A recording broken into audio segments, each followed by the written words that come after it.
Newport News in Review starts right now.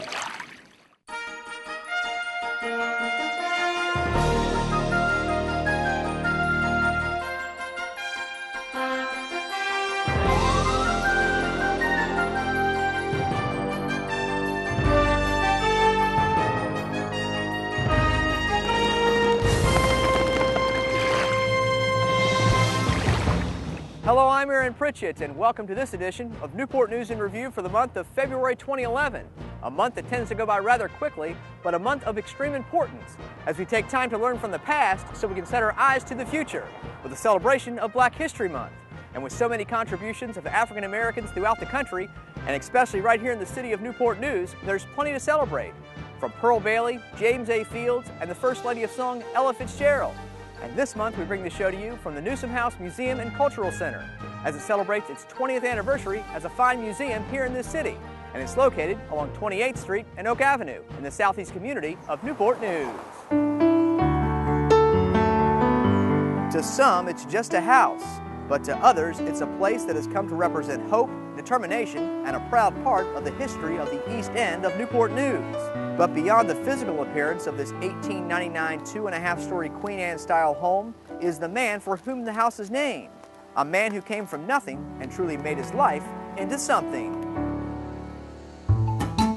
Joseph Thomas Newsome was born in Sussex County, Virginia on June 2, 1869. He was the sixth of 7 children born to Joseph and Martha Ann Newsome, former slaves who lived on Princeton Plantation. Unlike most African Americans at the time, J.T. Newsome began his journey to success thanks to his interest in education, as he excelled early on at a church school and later on at Virginia Normal and Collegiate Institute at Petersburg in 1891, where he pursued a career as a teacher, but soon discovered his real calling in law and politics. So much so that he went on to law school at Howard University in Washington, D.C., and graduated as class valedictorian in May of 1898. On December 27, 1899, Newsome married his college sweetheart, Mary B. Winfield, and after spending a short time living in Phoebus and along 30th Street in Newport News, they had a daughter, Maurice, and purchased the home at 2803 Oak Avenue and remodeled it as an elegant Queen Anne-style home. And with family life going well, J.T. Newsome began to focus on his career as one of the most prominent black lawyers on the Virginia Peninsula, tirelessly working and blazing new trails in the realm of law. So much so that in 1913 he became the first black approved to argue cases before the Supreme Court of Appeals of Virginia. And as his remarkable 40-year career in the courtroom continued, he became quite a force within the community as the editor of his weekly black newspaper, the Newport News Star, helping to establish the Warwick County Colored Voters League and leading a campaign to construct a permanent Huntington High School for African American youth. And through his many successes in education, law, and even politics, J.T. Newsome led the fight against the many social injustices for African Americans in the community and throughout southeastern Virginia until his death on March 8, 1942. But not even death could darken the spirit and the impact that J.T. Newsome had on this community, from having a World War II housing project known as Newsome Park and an elementary school named in his honor, to the forethought of his former neighbors, the late Cornelius and Carrie Brown, who led a campaign to preserve the Newsome's Oak Avenue home so that it could serve as a cultural center for future generations and stand as a testament to Mr. Newsome's self-determined spirit and his commitment to bring change to his community. And after plenty of renovations, support from the community, and the city of Newport News, the Newsome House Museum and Cultural Center was dedicated in February of 1991, and to this day continues to serve as an eye-opening and intimate look into the incredible life of Joseph Thomas Newsome, a man who went about doing good for his community, fellow man in the city of Newport News. We are proud to feature the Newsome House Museum and Cultural Center as it celebrates its 20th anniversary as a museum here in this fine city. And we encourage you to come visit this remarkable place so you can connect to the past in the hopes to prepare for a better future. Well, February has been another busy month, so let's take a look at what's been going on right here in the city of Newport News. The dream is still alive and on its way to becoming a reality, as work is underway to transform this corner of Jefferson Avenue into something very special for the community and serve as yet another piece to the puzzle towards the goal of some much-needed redevelopment. Roll out the red carpet and welcome this man, a man you may know nothing about but soon will be able to enjoy the fruits of his labor as the most prominent African-American sculptor in the country comes to town to meet the citizens and city leaders in an effort to get them ready for the future unveiling of the first public art sculptures in the Southeast Community of Newport News. And this is not the City of Newport News, but definitely a place that has some historical connections to our form of local government, and a great place to hold a very special conference for our city manager and city managers throughout the state of Virginia as they gather together to share ideas and prepare their respective cities for the future. It's all in a day's work, and no matter what you do, it's extremely important to enjoy it to the fullest. Strive to do the best job you can do each and every day, because with any job comes great responsibility, plenty of challenges, the opportunity to rise to the occasion and tackle tough problems head on, and a chance to map out a plan for success. And that even includes our city government.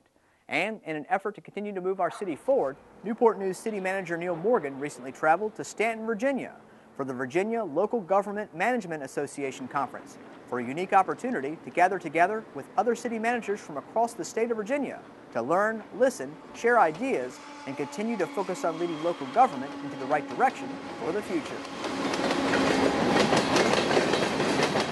Well, we're at the historic Stonewall Jackson Hotel in downtown Staunton.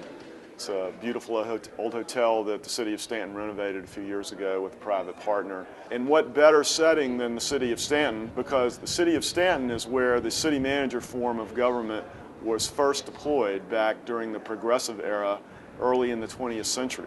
And of course, it's a very common form of government throughout the country, but especially in Virginia cities and counties. A couple times a year, administrators and managers and assistants from all around the state get together for 2 days, and there's a program, a professional development conference. This is the one for the winter of 2011. I find it to be very meaningful. I don't get to go as often as I would like, and in the future I'm going to try to make sure either myself or the assistant managers do take the time to go, because it's very valuable. First of all, it's important to talk to your colleagues around the state about what they're experiencing and managing their particular local government. Whether you're from a big city, a big county, a medium-sized town, or a rural county, since we're all Virginians, as local governments, we often have to deal with the same playbook defined by state law. And each year when we gather, there's a lot that can be learned. Of course, there are formal programs. Like this morning, we just heard a presentation on social networking. Young people have grown up with the notion that if you don't tell them, that doesn't mean they can't find out. They go to the web and they'll figure out how to. They see innovation take place in real time. Yesterday was all about innovation. One thing that we didn't talk about is how it should occur now, not down the road, not 6 months. You're gathering, generating, identifying, selecting, implementing now. Facebook, how many of you have a personal Facebook page? How many of your organizations have a Facebook page? How many of you are struggling to figure out how to use your government's Facebook page to interact with citizens? We're going to explore the whole notion of Facebook and why it's no longer a luxury, ladies and gentlemen. It's an expectation that your agency will have a Facebook page and that you will use a Facebook page. So that was specific and stimulating, something that I can take back and share with people in our organization. It is necessary to get out and talk to other people and not just approach things from the standpoint of how we've done it in Newport News before, but certainly, how are they doing it in Roanoke, or how are they doing it in Fairfax, or how they're doing it in Staunton. In Virginia, we have cities, counties, and towns, about 200 altogether or more. And so, but all of us are creatures of the state. We are our forms of government, and the milieu in which we operate in government is the same. So even Roanoke is different from Williamsburg as a community, yes, but government is essentially the same, and the challenges we face are the same. So it makes a great deal of sense for Virginia's managers to come together and share experiences and again, offer support to one another. There are lots of days when I don't have the time, or a network thing comes across and it just goes delete, delete, delete. I know I do that, but I still appreciate getting that, because then the opportunity is always there to connect. Part of the requirement that we have as credentialed city managers is 40 hours of professional training a year. That's a mandate if we want to maintain that credentialed status. So the main point, though, is that we use those 40 hours in the most productive way possible. Some of it could be distance learning, and that for many things that's good. But there's nothing quite like getting together and having the face-to-face exchange with some of the brightest people in the profession and with educators that can bring us things that we wouldn't get otherwise. Because we're all very much aware that we're facing challenges that we've never faced before. There is no book to go to, but we do learn from each other because each of us may be at a different stage of that challenge or a different degree of that challenge and are trying to struggle with it. So we want to innovate, we feel the need to innovate. We also are feeling more and more strongly that the citizens need to be involved in helping us to innovate and figure this out. Governments just can't say, well, here's the answer, now go and do it. That doesn't work that way anymore, and we're all, I think, becoming increasingly convinced of that. You know, it's a 24/7 job, and you accept that responsibility because you want to make a difference in the community. But even in those moments where you feel alone, you're really not alone. You've got a great staff, you have a lot of great support from folks in the community, and then in addition, you have great support from your elected officials as well. So it happens occasionally when you feel that, and you feel the weight of the job on your shoulders, but in the end, you know you have a lot of great support out there. Well, part of what you get out of going to conferences is just a shot in the arm, for lack of a better word. You just get charged up, you get new ideas, you talk to other people, you learn new things, and it sort of generates energy, and you need to resuscitate that every once in a while because the day-to-day stuff that you have to do, and of course we're all in the middle of budgets right now, and heaven only knows if there's a stressful thing, it's a budget, and if there's a stressful time for a budget, it's right now. And so in the middle of all that very, very heavy, dark responsibility that budgets are right now, you know, you get lifted up and you feel that your sense of purpose gets new life breathed into it. And so I'm not so sure some of it is content and materials and ideas, but some of it is also attitude and energy and, you know, stuff that are hard to measure. We come back from the conference, we try new things, we try to lift the spirit of the staff, and hopefully that translates into better services, better customer service, a better community, everything that makes your community a better place to live. It's a chance to inspire, uplift, transform a community, and greater yet, build a dream for the future, with one incredible sculpture that will soon be standing tall on the corner of 31st Street and Jefferson Avenue in the Southeast Community of Newport News.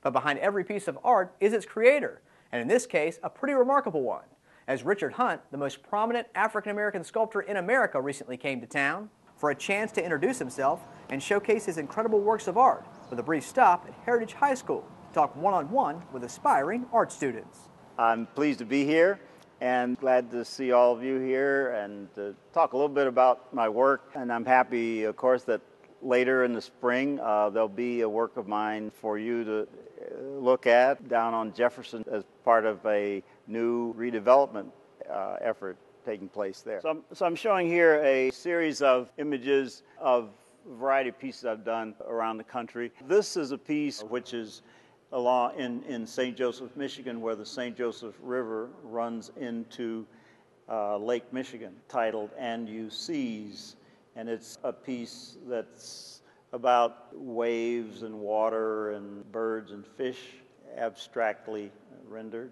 But Richard Hunt's welcome tour was far from over, as the City of Newport News and the Newport News Public Art Foundation proudly welcomed him to a reception at the First Baptist Church East End, which sits right across the street, where crews have been busy getting the site prepped for the anticipation of this yet-to-be-seen monumental sculpture. It is an honor and a pleasure to be here for this event to welcome Mr. Hunt to the City of Newport News and my home, the Southeast Community. We are very grateful that Mr. Hunt has decided to come and be among us in a place where his magnificent sculpture will serve as an inspiration to our community now and for years to come. I have lived here all of my life, and I am pleased to see such a renowned artist grace us with a piece of fine sculpture to display on our community most prominent corridor, which is Jefferson Avenue.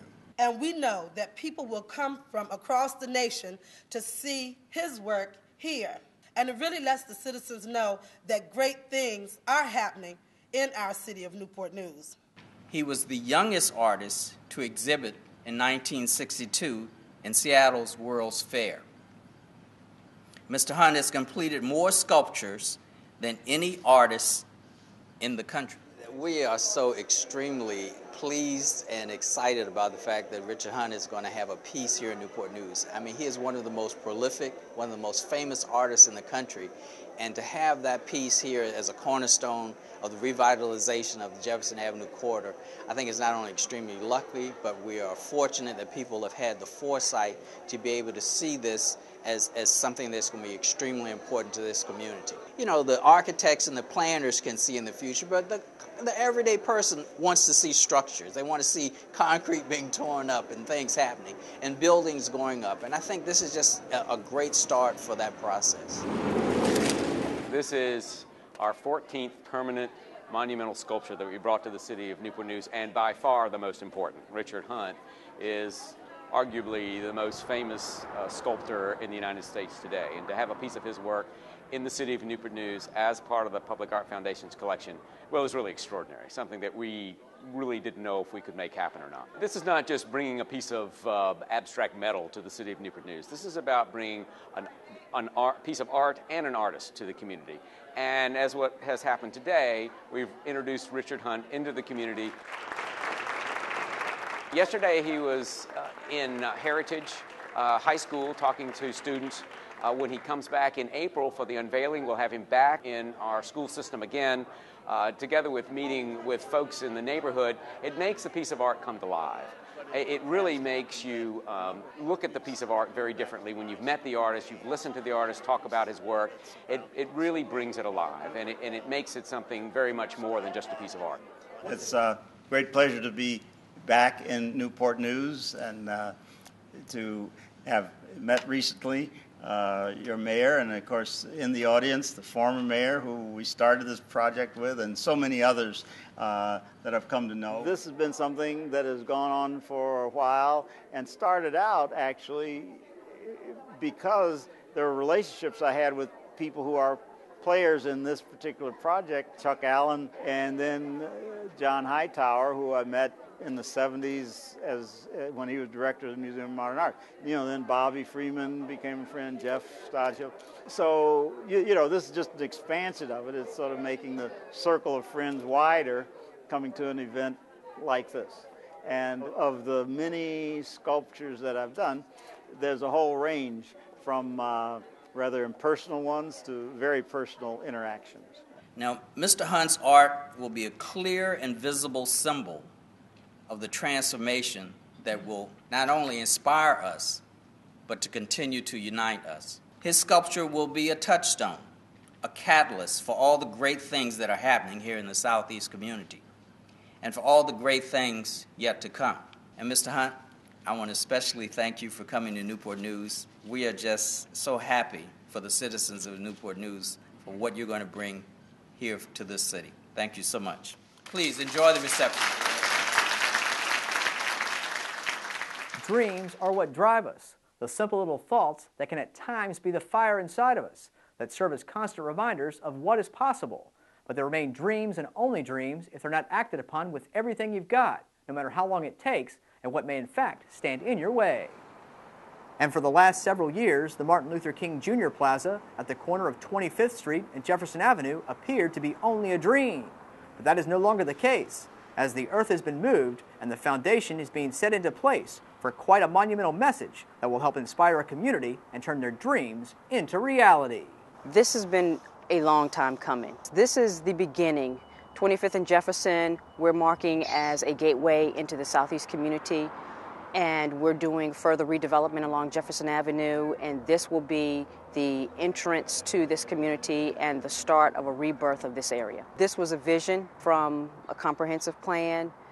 We work with citizens in developing what they want their community to look like in the future.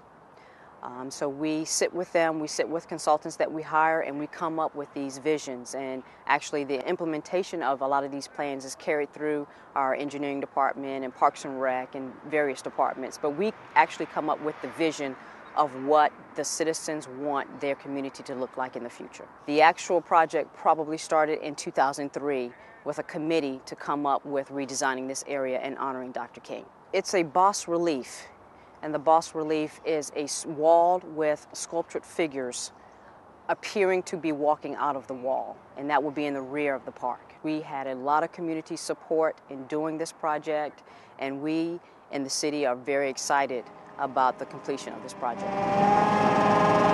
Well, I didn't know about the past, but I know that the design that they have in mind now that we're participating in is really nice looking. I think it's a very nice tribute to the man with the walls and the statues and the sayings that are going to be etched in the walls and everything else. I think everybody would be really happy with it. Because the main memorial wall is a 9-foot high structure with a center portion with a statue embedded in it, and it slopes and has radius to it, and then it has wing walls and everything else to it, so that the foundation is secure. We're driving helical piles, some galvanized piles down to give the foundation, plenty of support.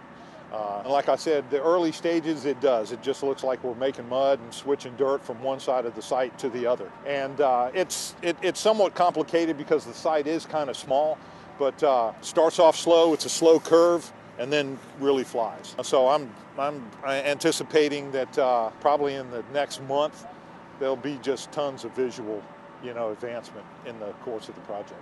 Yeah, and I think when they actually see it completed and the great design that we've picked out as a city, it's going to invoke those feelings of love that Martin Luther King stood for justice, the peace, and the hard work that he had to do to make a stand and take a stand for what he really stood for, equality for all people. It's really going to make a statement because, years ago, 25J was the hub of Newport News, and so many citizens have been asking about what are we going to do, when is something going to happen. So this is a big part of people feeling rejuvenated and ignited about us as a city, not just talking about something, but actually putting our feet to the fire and actually making it happen.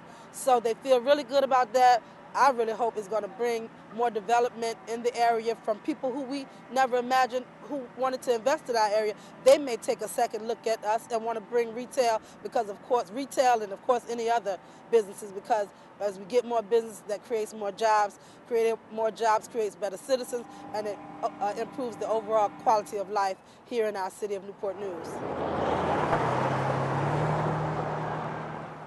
Learn the past, live the present, create the future. We can all do our part to help inspire, lead, and set an example for others by living a life that is meaningful and giving back to our communities. And although the names and faces are plentiful, the Downing Gross Cultural Arts Center is helping to shine the spotlight on quite an impressive list of African American men that have made an impact on our city and throughout Hampton Roads. This is the Native Son Men of Valor exhibit at the Downing Gross Cultural Arts Center, and this exhibit is about highlighting the significant contributions of African American men from the region. And what we thought was really important about these men is to really uplift their stories, because oftentimes local community men, you don't really know a lot about them, and then to preserve that for years to come so that community youth can understand all of the great things that these 32 men accomplished in their lifetime.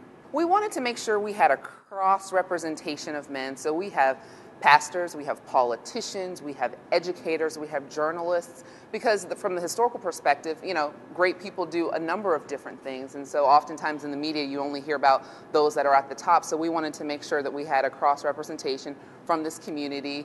And what's nice is many of them connect with the visitors already. We've had visitors come in, I know that person, and so it was really important that we had people who have been impactful to this region and in particular this community. Charlie Trotter brought the concept to us.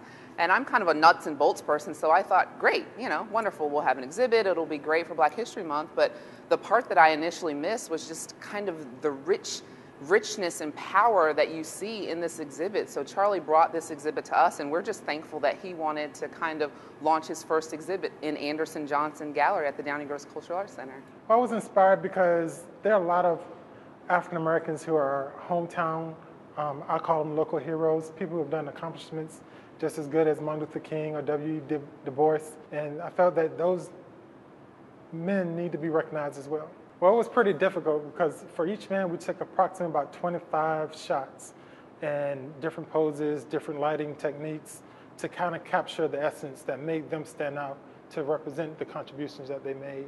So it was really a drooling process to sit there and go through so many and select this particular one for this person.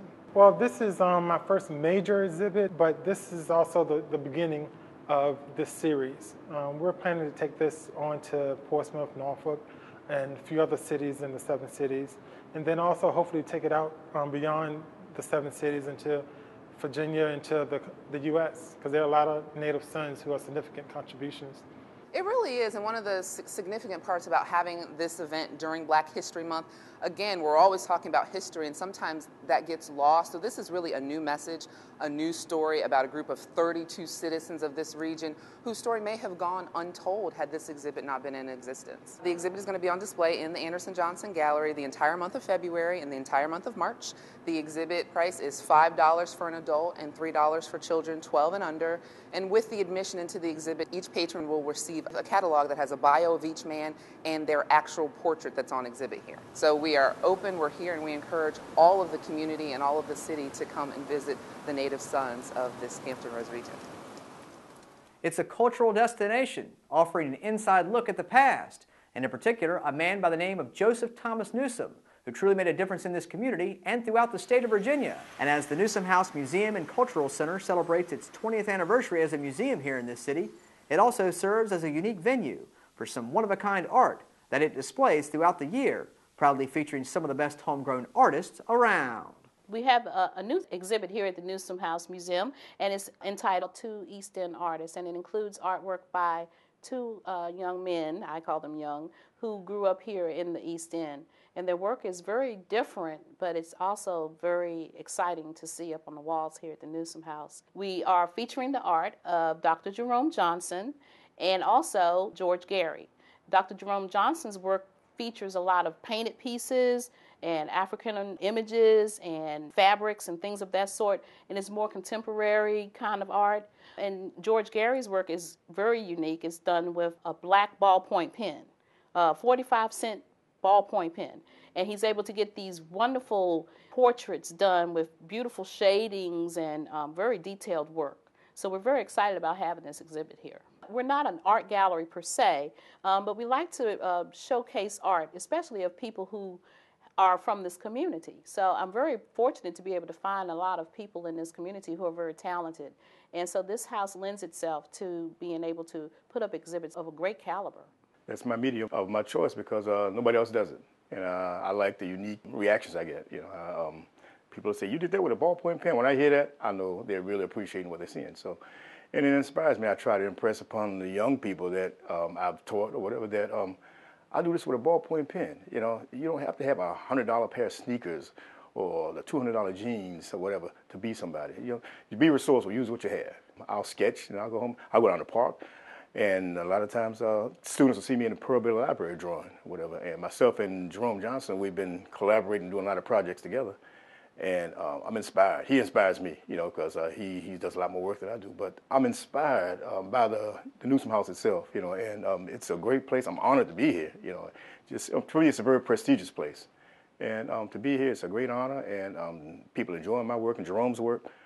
Oh, it's the place to be. I wish more people knew about it and would come in here, you know. But I think they would be definitely impressed, you know.